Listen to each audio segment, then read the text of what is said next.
السلام عليك زين الأنبياء السلام عليك أتقى الأتقياء.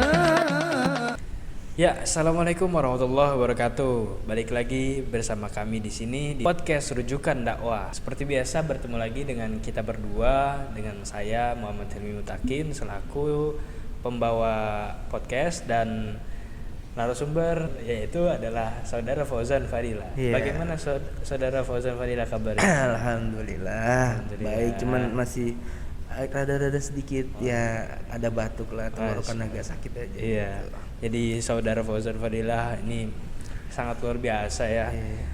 Rela meluangkan waktunya di sini untuk berbagi ilmu dengan kita semua. Gitu. Jadi kita berdua di sini pengen ngomongin nih tentang pemuda. Nah, banyak banget kan di Indonesia ini pemuda-pemuda, ya bisa dibilang Indonesia itu mendapatkan bonus demografi yang angka pemudanya itu tinggi lah gitu. Nah, jadi langsung saja saya ingin bertanya nih ke saudara Dudut. Jadi pemuda itu apa sih menurut saudara Dudut? Pemuda ya. Iya. Pemuda itu seperti saya. Ya, ya kita masih muda. Iya, karena kita masih muda gitu kan ya. Nah, pemuda itu seperti kita berdua, kita masih muda gitu kan. Dimana pemuda itu ya pemuda, orang yang masih muda gitu. Kalau orang awam menyebutnya pemuda apa sih? Orang masih muda. Tapi sebenarnya pemuda itu ada arti lain dari pemuda itu sendiri. Apa tuh? Pemuda itu orang yang kuat, orang yang rajin, orang yang pintar. Kenapa? Karena seorang pemuda itu nanti kedepannya akan menjadi pemimpin gitu kan. Kayak peribahasa yang sering kita tahu aja. As-subhanul yaum karijalul god. Itu pemuda sekarang akan menjadi pemimpin di masa yang akan datang gitu. Nah, pemuda apa sih yang akan jadi pemimpin? Ada di sini saya udah cari-cari gitu kan, ada 4 kategori pemuda yang bisa dianggap sebagai pemimpin gitu. Apa tuh kategorinya? Pertama, pemuda yang rajin belajar. Kenapa saya bilang pemuda yang rajin belajar? Karena pemuda yang rajin belajar akan memiliki integritas yang tinggi, nilai intelektual yang tinggi. Dia pinter, dia cerdas. Jadi nanti dia tahu nih, ketika dia mau memimpin, dia akan membawa apa yang dia pimpin kemana gitu, arahnya kemana. Dia pasti udah bisa menentukan arahnya kemana gitu kan. Karena dia pintar, dia cerdas, dia intelektual, dia punya pengetahuan yang banyak, dia punya ilmu yang tinggi juga gitu. Pasti nanti kedepannya ketika dia menjadi pemimpin maka akan berhasil gitu teman-teman. Kemudian yang kedua di sini pemuda yang punya mimpi. Kenapa saya katakan pemuda yang punya mimpi? Karena semuanya itu berawal dari mimpi. Ketika mimpinya ingin dia wujudkan, benar-benar ingin diwujudkan, maka pemuda tersebut akan berusaha dengan semaksimal mungkin agar mimpi dia terwujud. Itu dia bermimpi ingin menjadi pemimpin atau ingin menjadi presiden, maka dia berusaha dengan belajar tadi mewujudkan mimpinya dia gitu kan, menjadi seorang presiden. Nah, gitu.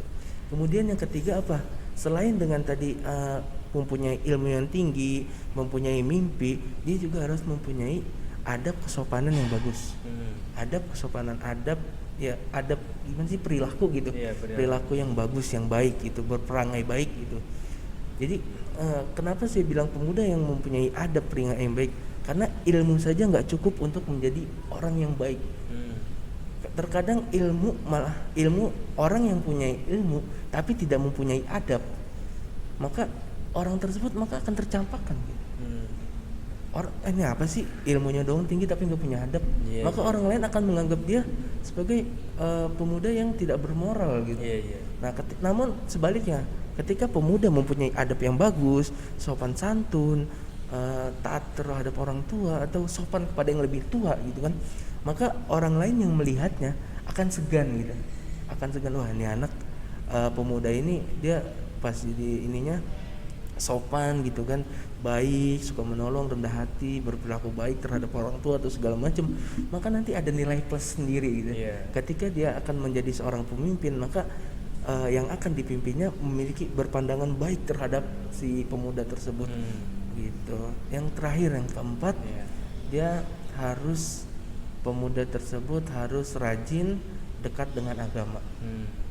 Kenapa saya bilang rajin dan dekat dengan agama? Karena ketika dia rajin, ketika pemuda itu rajin, maka semua yang tadi itu kayak belajar, mimpi, dia berusaha, terus dia mempunyai adab, dia akan rajin tuh menerapkan pembelajaran dia, kedisiplinan dia, segala macam gitu. Dan juga dekat dengan agama. Kenapa dekat dengan agama? Karena nanti ketika dia memimpin, dia sudah tahu tuh asas dasar dia kepemimpinan dia berdasar kemana, ke sumber hukum yang mana gitu kan. Ketika dia kita ambil contoh aja lah, yang pemimpin beragama Islam, pasti dia, kalau dia dekat dengan agama, dia tahu hukum agamanya dia, maka dia tidak akan melakukan hal-hal yang di luar dari hukum-hukum agama ajaran mereka gitu. Iya. Seperti yang kita tahu juga kan ya, agama itu bisa dibilang menjadi penunjuk jalan lah kita, biar kita nggak keluar batas. Betul. Agama Islam atau agama lain pun mengajarkan hukum-hukum kayak toleransi, terus juga kesejahteraan, adab, sopan santun, dan ilmu, akhlak, dan lain sebagainya. Jika pemuda itu rajin dan dekat dengan agama, menurut saudara Rudu tadi, berarti dia sudah bisalah menjadi pemimpin untuk maslahat umat yang banyak ya, seperti itu. Tapi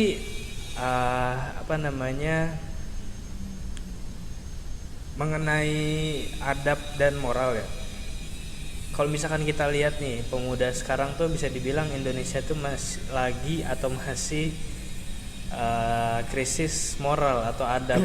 Banyak orang-orang berilmu banyak di Indonesia ini, cuman kebanyakan dari mereka tuh tidak bermoral, kejujurannya kurang, maka terjadinya tindak pidana korupsi dan lain sebagainya.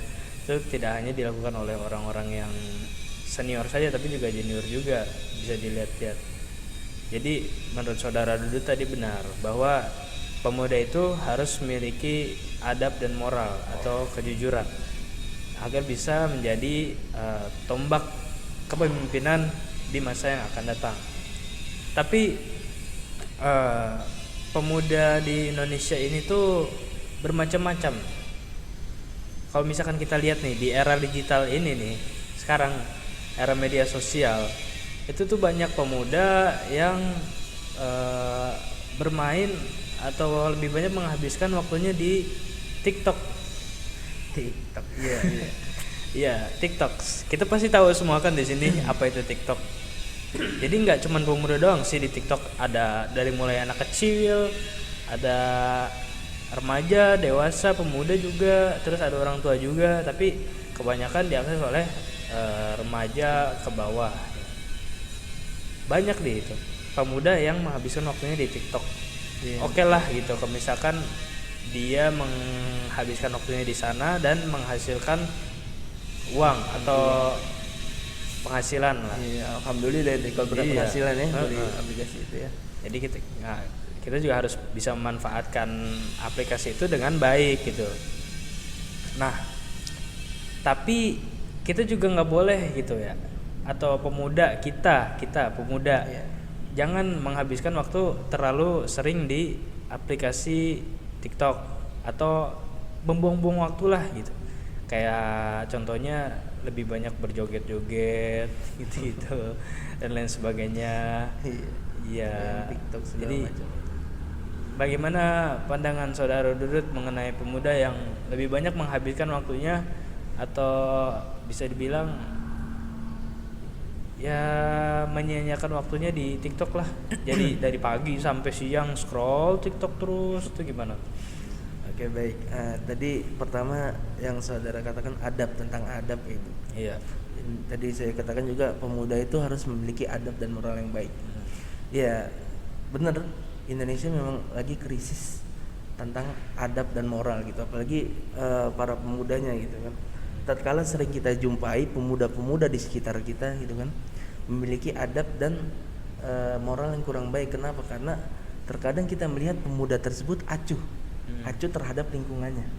Ketika pemuda tersebut melihat sampah atau segala macam, terkadang dibiarkan saja gitu. Atau ketika ada acara atau ada suatu peringatan di lingkungannya gitu, terkala juga pemuda tersebut hanya sebagai penonton, tidak ikut campur terhadap bagaimana sih acara tersebut bakal kita lakukan, atau berkata berpartisipasi terhadap peristiwa atau peringatan di lingkungannya tersebut gitu. Dan juga terhadap agamanya sendiri, banyak juga pemuda di Indonesia banyak sekali kan yang kita lihat bahwasanya acuh terhadap agamanya sendiri. Bahkan ketika ada panggilan dari Allah gitu untuk sholat atau segala macam, mereka acuh gitu, asik dengan dunianya sendiri, dunia sekarang, dunia main, atau tadi yang seperti dikatakan saudara Hilmi itu aplikasi TikTok gitu ya. Pemuda sekarang iya benar, banyak yang menghabiskan waktunya di TikTok gitu, baik dari kreatornya atau baik dari penikmatnya gitu kan. Jadi gimana ya, tadi sempat disinggung juga pemuda yang berpenghasilan di TikTok. Nah itu bagus sebenarnya, aplikasi TikTok itu membantu orang untuk menghasilkan uang, ibarat kata gitu kan. Kayak kerja aja sih, kerja kan kita kerja pasti dapat uang gitu, atau kerja pasti dapat impactnya buat kita gitu. Namun untuk pemuda gitu kan, yang jangan menghabiskan waktu di TikTok, bener banget itu, jangan menghabiskan waktu terlalu lama di TikTok, apalagi sampai melewati waktu sholat atau waktu belajarnya terganggu karena bermain TikTok itu. Yang nggak boleh. Bermain TikTok itu boleh sebenarnya, apalagi menghasilkan uang tuh, itu boleh banget, cuman jangan sampai lupa waktu gitu.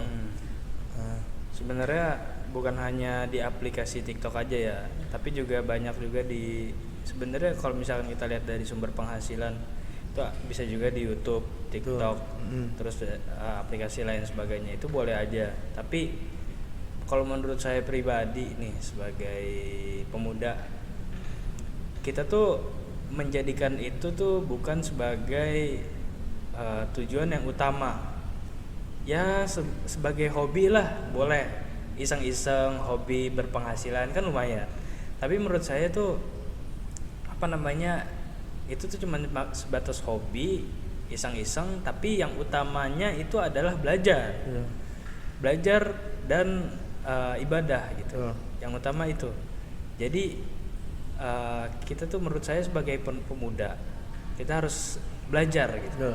Biar bangsa ini tuh nggak ketinggalan banget lah gitu, nggak cuman menghabiskan waktu di TikTok dan lain sebagainya gitu. Betul.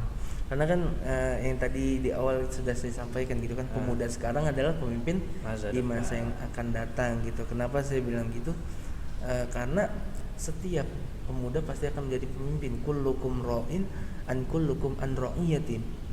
Kenapa? Karena setiap pemuda itu akan menjadi pemimpin, baik itu pemimpin di negara, jadi presiden, atau pemimpin di rumah tangga atau segala macam.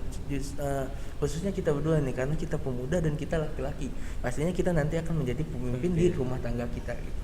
Selain itu juga kan, selain untuk belajar, kita sebagai pemuda untuk memanfaatkan waktu untuk belajar segala macam, kita juga boleh memanfaatkan waktu muda kita untuk bermain. Cuman ingat waktu, terus juga harus bersosialisasi gitu kan.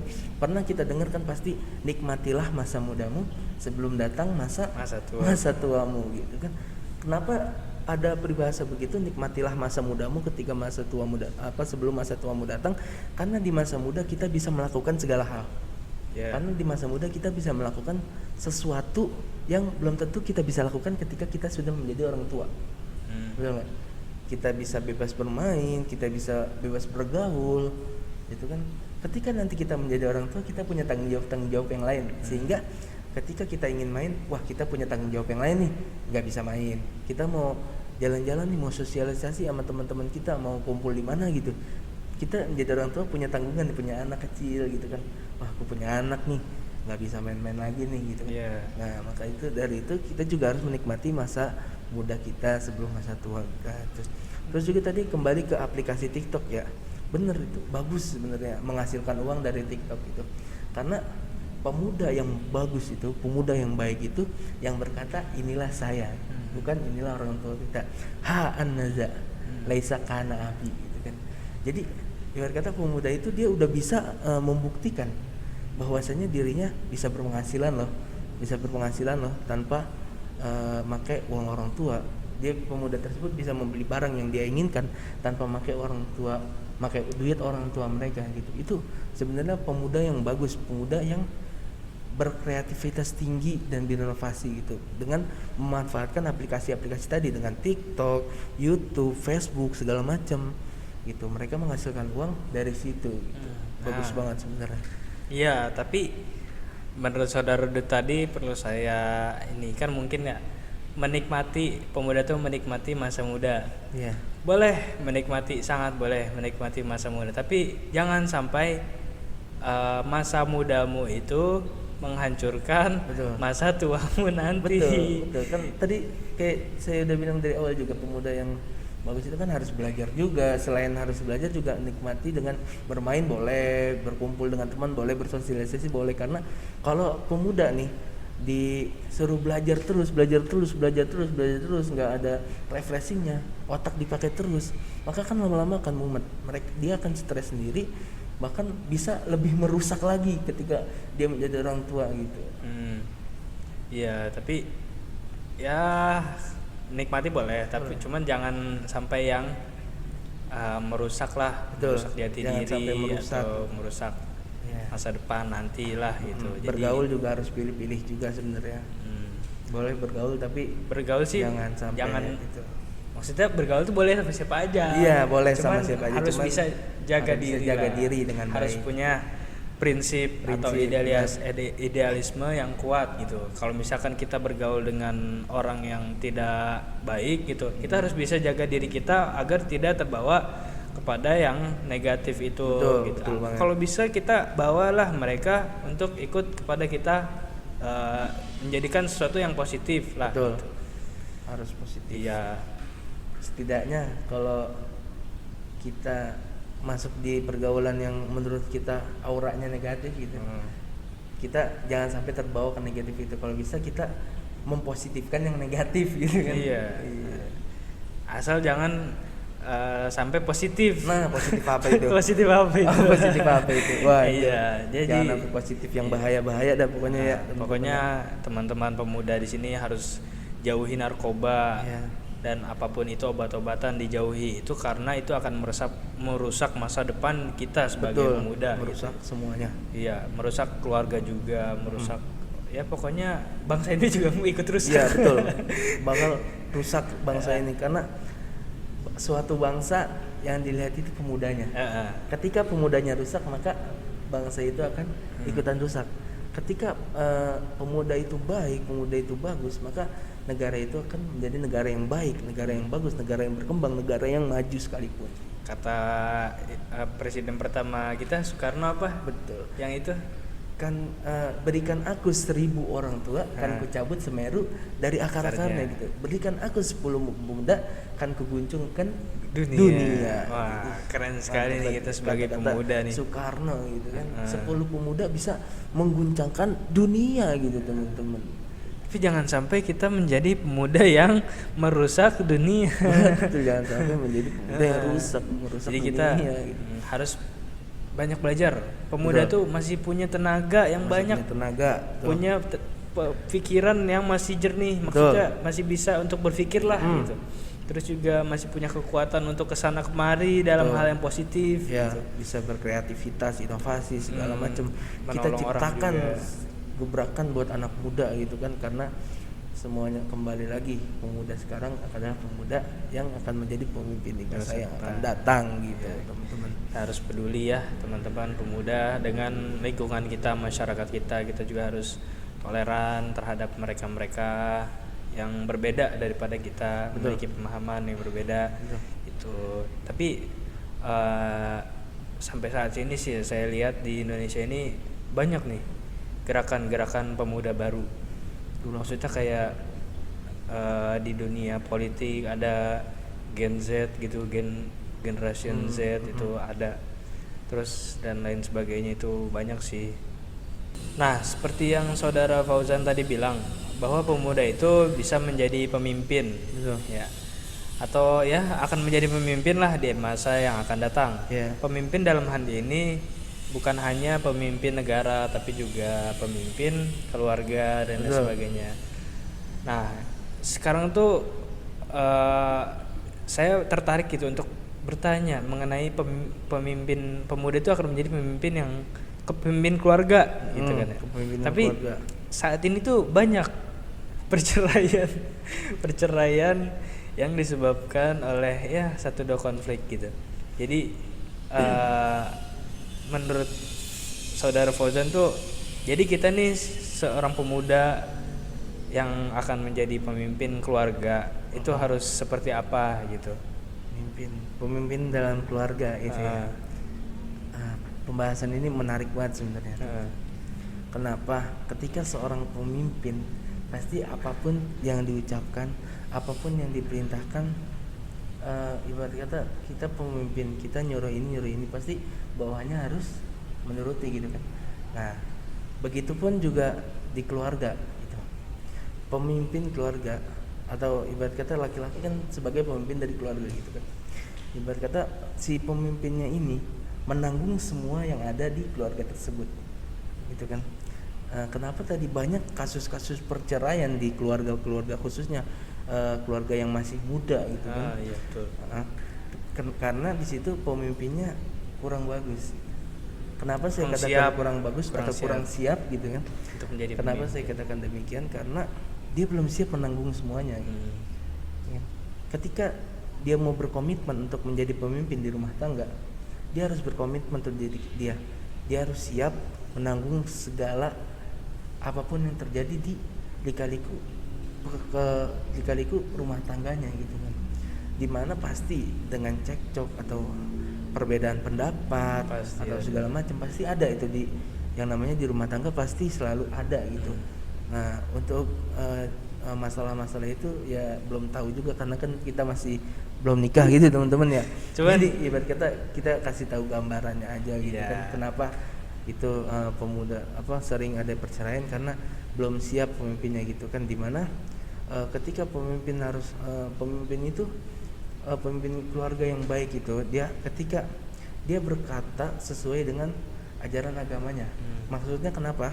Ketika dia membimbing istrinya itu memberitahu istrinya itu, misalkan si istrinya membuat salah nih, ada yang salah yang agak tersimpang dari ajaran agamanya gitu, lelakinya benerin gitu kan, harus demi jangan ketika ada masalah dari perempuannya atau perempuannya marah terhadap laki-lakinya juga ikut marah, habis sudah api dicampur api makin gede udah apinya itu. Apalagi ditambah minyak bumbu ini makin gede apinya. Maka sering tuh kita dengar perceraian di rumah tangga pemuda gitu kan, atau kata yang nikah muda tuh sering berujung cerai gitu, rumah tangganya sebentar doang nggak bertahan lama gitu kan, karena dari situ tuh, fondasinya kurang. Jadi mungkin sahabat rujukan dakwah di sini ada yang pemuda tapi pengen nikah orientasinya gitu kan ya. Mantap banget itu. Masih relevan dengan apa yang kita bahas ini, yaitu pemuda itu akan menjadi pemimpin di masa yang akan datang. Tidak hanya presiden tapi juga untuk ya ranah kecilnya aja lah, yaitu Ya, keluarga. keluarga. Gitu. Jika dia sudah bisa menjadi kepala keluarga yang baik, maka ia akan menjadi kepala atau pemimpin di yang lainnya Ya, juga baik dan juga rumah tangganya gitu. juga akan menjadi Dimulai dari sakinah mawaddah keluarga. warahmah gitu kan, keluarganya berkata. Kalau yang satu misalkan sedang emosi marah, yang satu nenangin kan enak gitu ya keluarga Iya, gitu. adem. Kalau dua-duanya marah gak punya adab, gak punya moral, dua-duanya maksudnya juga kata adabnya kurang, moralnya kurang, terus tentang kepemahaman agamanya kurang, maka ya susah gitu. Terus Maka juga akan berujung di perceraian gitu. Terus juga kalau misalkan untuk menjadi pemimpin, modal utama itu kita harus mengesampingkan ego kita gitu. Betul. Bener kan? Betul. Contohnya aja jangankan presiden lah gitu, yang harus mendengar suara rakyatnya gitu. Betul. Entah itu kritikan, pendapat dan lain sebagainya, masukan-masukan aspirasi dari rakyatnya dari manapun itu gitu. Nah, untuk teman-teman pemuda yang orientasinya nikah juga harus mengesampingkan egonya sebelum menikah itu. biar bisa kalian tuh nanti di rumah tangga tuh pasti ada perbedaan pendapat. Nah, kita sebagai kepala keluarga harus mendengar pendapat istri juga gitu. Jangan kita telan kan tuh. Jangan kita kita langsung tolak gitu. Kita jangan egois menjadi kepala keluarga. Kita harus merangkul lah istri kita nanti maksudnya gitu. Jadi sebelum menjadi pemimpin, kita pemuda itu alangkah baiknya mempunyai komitmen di diri kita sendiri sebelum kita berkomitmen dengan orang lain. Betul. Seperti itu. Selain berkomitmen juga tadi kembali ke bahasan tentang keluarga gitu kan, pemimpin keluarga. Sebelum merencanakan pernikahan gitu, alangkah baiknya dibicarakan dulu tujuan pernikahan ini untuk apa sih gitu. Nah, kalau hanya untuk sebatas untuk menghilangkan hawa nafsu doang, ya sama aja bohong dong. Nggak ada tujuannya gitu kan. Nikah cuma buat melampiaskan hawa nafsu kan nggak baik juga teman-teman. Jadi buat kita menikah itu harus punya tujuan gitu. Kedepannya kita tujuannya untuk beribadah kepada Allah, mendekatkan diri kepada Allah, semakin menyempurnakan agama juga gitu kan, segala macam. Itu tujuan yang utama dari pernikahan gitu teman-teman. Tuh. Ya, kalau misalkan untuk sekedar nafsu semata, ya kita bisa berpuasa lah dulu gitu kan ya. Jangan menikah. Kalau misalkan kita untuk menikah nafsu doang mah, kita bisa berpuasa, olahraga, masih banyak lah untuk bisa menghilangkan nafsu itu. Jangan menikah, karena menikah itu bukan sehari 2 hari, tapi 15 tahun, 20 tahun, 35 tahun ke depan gitu. Bukan sehari 2 hari. Ada klasifikasi sih untuk orang yang boleh menikah atau wajib menikah, sunnah menikah segala macam gitu kan. Orang yang wajib menikah itu ketika memang dia udah siap lahir batin, udah ada jodohnya misalkan, udah mampu segala macam, namun orang tersebut dia tidak bisa menahan nafsunya, maka dikatakan orang tersebut wajib untuk menikah. Nah, terus kemudian sunnah untuk menikah, kenapa dikatakan sunnah untuk menikah? Orang itu mampu menikah, calonnya udah ada, jodohnya udah ada, namun orang tersebut masih mampu untuk menahan hawa nafsunya gitu kan, agar tidak terjerumus ke jatuh setan gitu, maka orang tersebut dikatakan sunnah menikah gitu. Namun ada juga orang yang makruh untuk menikah gitu, atau bisa kita bilang haram untuk makruh untuk menikah itu orang yang ibarat kata dia nggak mampu, nggak punya jodoh, cuman dia takut nih kalau dia nggak nikah maka dia akan berbuat zina atau dia bakal terjerumus ke jalur setan gitu untuk melakukan perzinahan, maka orang tersebut dikatakan untuk makruh untuk menikah. Kenapa gitu? Karena takut tadi terjerumus ke dalam jalur setan dengan perzinahan gitu. Namun orang yang dikatakan haram untuk menikah apa? Orang yang ibarat kata kurang mampu, belum siap, terus nggak punya jodoh, dan juga dia nggak punya nafsu. Apabila dia kagak menikah juga, dia nggak bakal melakukan perzinahan itu yang dikatakan haram untuk menikah gitu. Kalau misalkan, tapi setahu saya nih ya, kalau misalkan yang wajib itu dia sudah mampu, sudah matang, dan dia takut terjerumus zina. Itu kan tadi saya ngatakan gitu. Tapi iya. Intinya kan sama aja. Iya, tapi dia harus mampu dulu. Iya, harus mampu. Jangan, kan saya tadi mau mampu. Jangan nggak mampu. Ya mungkin saya ulangi lagi. Silakan. Iya. Jadi terus yang haram itu dia tuh menikah dengan tujuan untuk mengambil hartanya doang. Dengan tujuan hanya sebatas melampiaskan nafsu juga, itu haram masuknya. Mungkin pembahasan kali ini tuh cukup menarik ya. Dan yang tadinya berat juga gitu teman-teman ya. Untuk teman-teman pemuda saat ini benar-benar sangat sih harus mendidik lah. Jadi yang awalnya kita sebagai pemuda, kita harus banyak-banyak belajar lah untuk masa depan kita yang masih panjang gitu ya, untuk keluarga atau untuk masa depan bangsa ini, untuk besarnya, agar kita bisa menjadi pemimpin yang amanah, yang jujur dan tabligh dan fatonah. Amin. Sebagaimana yang dicirikan oleh Rasulullah SAW menjadi pemimpin. Jadi kurang lebihnya mohon maaf jika ada salah kata ataupun apa-apa semuanya lah gitu. Jadi yang benar itu datangnya dari Allah, yang salah itu dari diri kami masing-masing. Kurang lebihnya mohon maaf. Billahi taufiq wal hidayah. Assalamualaikum warahmatullahi wabarakatuh. Terima kasih telah menonton Rujukan Dakwah. Terima kasih. Jangan lupa di subscribe, di like dan di komen. Betul. Assalamu alaikum